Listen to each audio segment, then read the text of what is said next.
In support of those essential literacy targets, Dr. Comegys and I are going to be presenting a series of videos that we call Rewriting the Writing Process. And we are going to take an in-depth look at using digital apparatus, using Schoology, and using Google to reimagine how we teach people to write. But in order to do that, there are a few technical skills that we have to understand in order to be able to really make sense of a new way of thinking about teaching writing. Just as if we have to understand how the pieces move and we have to understand their individual functionality before we can start to think about how the pieces work together and how they move as a whole.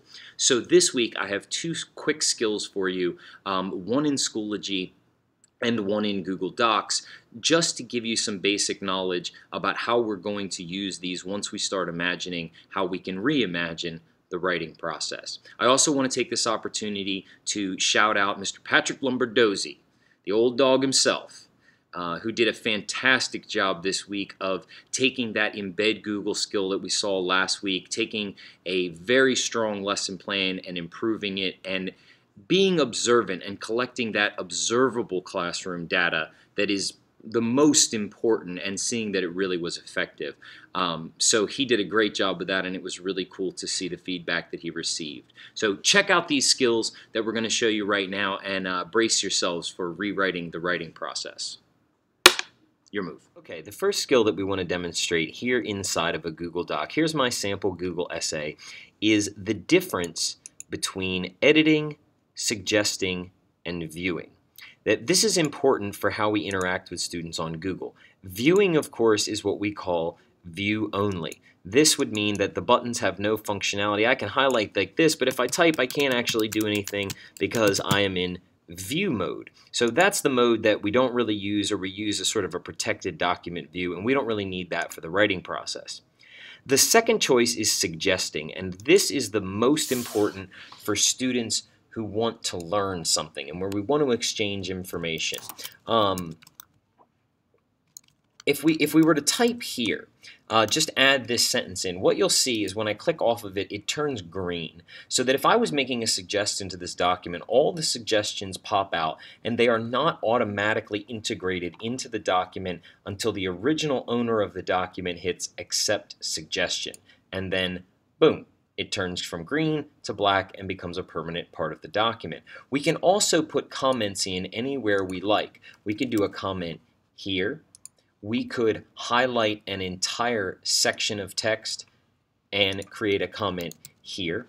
And this gives us really two options for how we can edit students' work, is that we can add things in that they have to accept and notice, or we can actually leave comments and that sort of thing. So suggesting is really the option that we want for helping students. There is also the editing mode, but editing mode is really for teachers working with each other. Editing is really what I think about as adults using to create lesson plans and collaborate, because if you change something, what you will see is that it is instantly permanent and black, and it just integrates right into the document. So we have three choices here. We have viewing, suggesting, and editing, and suggesting is what we want to use with students. The second skill that I want to show you very quickly is how to submit one of these documents onto Schoology. Now, Schoology does have an editing function in it, but it is clunky and doesn't work very well. Schoology knows this and is going to be updating, but we really want to be interacting with students writing in Google Docs. So once we open the share window, we're going to hit Get Shareable Link, and we want to set this to anyone with the link can comment. That was that second option that we looked at right here. So once we have this set to anyone with the link can comment, we can go ahead and copy the link and hit done. Now, if we go to a sample assignment in Schoology, here we have a sample assignment, we're going to go to the Submit button. And instead of uploading like we would a Microsoft Word document, we're going to go to Create.